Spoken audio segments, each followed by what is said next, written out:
আর এবার হাওড়ার সাঁতরাগাছির এই ছবিটা দেখুন।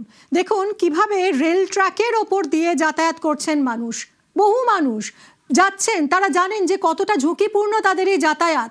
প্রাণ চলে যেতে পারে। দুর্ঘটনা আগে ঘটেছে বহুবার, বহু প্রাণ চলে গেছে, কিন্তু এই মানুষগুলোর আর কোনো উপায় নেই। অসুস্থ হোক, শিশু হোক, বাচ্চা হোক, যারা স্কুল পড়ুয়া, দেখুন কিভাবে অসুস্থ মানুষকে এইভাবে রেল ট্র্যাকের ওপর দিয়ে জীবনের ঝুঁকি নিয়ে যাওয়া হচ্ছে। দীর্ঘদিন ধরে তৃণমূল জামানায় এরা আবেদন জানিয়েছেন একটা রাস্তার, এদের হকের দাবি, কিন্তু সেই রাস্তাটুকু এরা পাননি। ফলে বাধ্য হয়েছেন এরা এইভাবেই রেল ট্র্যাকের ওপর দিয়ে দিনের পর দিন যাতায়াত করতে। অবশেষে পালা বদলের পর এবার যাতায়াতের এই যন্ত্রণা মুক্তি। হাওড়ার সাঁতরাগাছিতে এবার নতুন রাস্তার উদ্যোগ নেওয়া হয়েছে। তৃণমূল জামানায় বারবার আবেদনেও তারা সাড়া পাননি সাঁতরাগাছির মানুষ। রাস্তা না থাকায় রেল লাইন পার হয়ে ঝুঁকির যাতায়াত করতে বাধ্য হয়েছেন। বারবার দুর্ঘটনা ঘটেছে, কিন্তু নিরুপায় ছিলেন স্থানীয়রা। আর এবার সরকার বদলের পর রাস্তা তৈরির উদ্যোগ। সেচ দফতরের আধিকারিকদের নিয়ে পরিদর্শন করলেন বিজেপি নেতা। দক্ষিণ হাওড়ার বিজেপি নেতার উদ্যোগে খুশি স্থানীয়রা। সরাসরি কথা বলবো দেবাশিসের সঙ্গে। দেবাশিস, যে ছবিটা এতক্ষণ আমরা দেখছিলাম, সত্যি শিউরে উঠতে হয় যে এই কি পরিস্থিতি। এরা বারবার একটা রাস্তার দাবি জানিয়েছিলেন, সেটাও পাননি, আর এভাবে দিনের পর দিন যাতায়াত করেছেন। এবার অবশেষে তারা এই যন্ত্রণা থেকে মুক্তি পেতে চলেছেন। কতটা খুশি? অবশ্যই খুশি, তার কারণ এই যে উদ্যোগ, গতকাল যে উদ্যোগ নেওয়া হয়েছে প্রশাসনের তরফ থেকে, সেটাই কিন্তু অনেকটা বেশি। তার কারণ তারা মনে করছে যে এই উদ্যোগ এতদিন নেওয়া হয়নি। যখনই তারা বিভিন্ন রাজনৈতিক দলের কাছে গেছে, তারা একটাই দাবি করেছে, তারা নাকি ভোট পান না সেই এলাকার। ফলে সেই কারণে তাদের অত ভূক্ষেপ নেই এই 600,000-1,000 মানুষের জন্য। একটা গ্রাম কার্যত বিচ্ছিন্ন। কোথায়? সেটা হাওড়া পুরসভা অঞ্চলে। সেখানে সামান্য একটি খাল, সেই খালের উপর একটি ব্রিজ করে দিলে রাস্তা তৈরি হয়ে যায়। সেই কাজটা পর্যন্ত প্রশাসন এতদিন কেউ করলো না।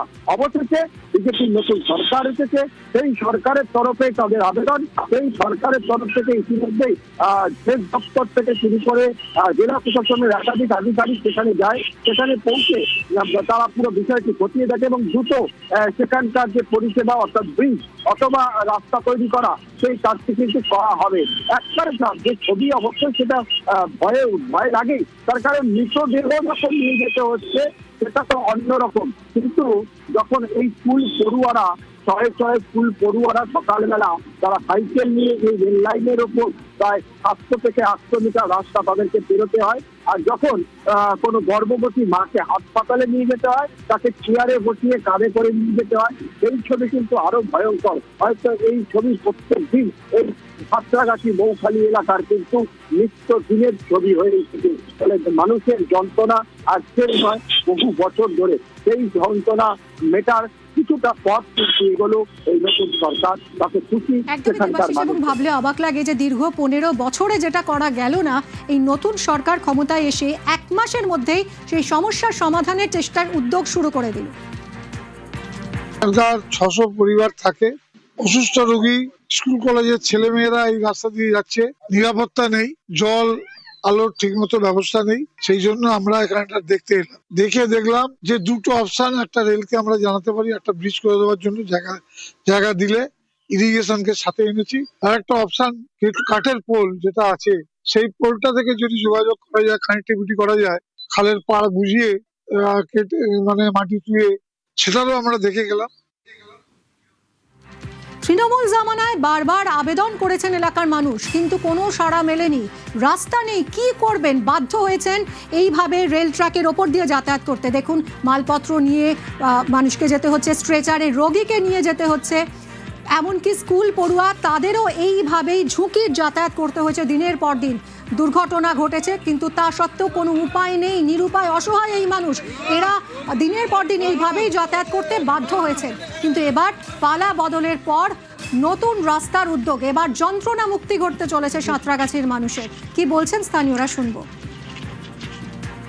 ব্রিজ নেই, রাস্তাঘাট নেই, যাওয়ার জন্য বাচ্চারা চলে যায়। আমার যাই হচ্ছে জল আনতে গিয়ে অ্যাক্সিডেন্টে মারা গেছে, রেল লাইন দিয়ে যেতে অসুবিধা হয়। এই জন্য আমরা চাইছি যে একটা ব্রিজ হয়ে যায়, অসুস্থ হয়ে গেলে ক্রেচারে করে কি চেয়ারে করে চাগিয়ে নিয়ে যেতে হয়, কাঁধে করে নিয়ে যেতে হয়। ছেলেরা থাকলে তখন চেয়ারে করে ধরে নিয়ে যায়। এর আগে যে তৃণমূল কংগ্রেস ছিলেন ওনার কাছে তো প্রচুর গেছি আমরা, 45 বছর আমাদের রাস্তা হয়নি।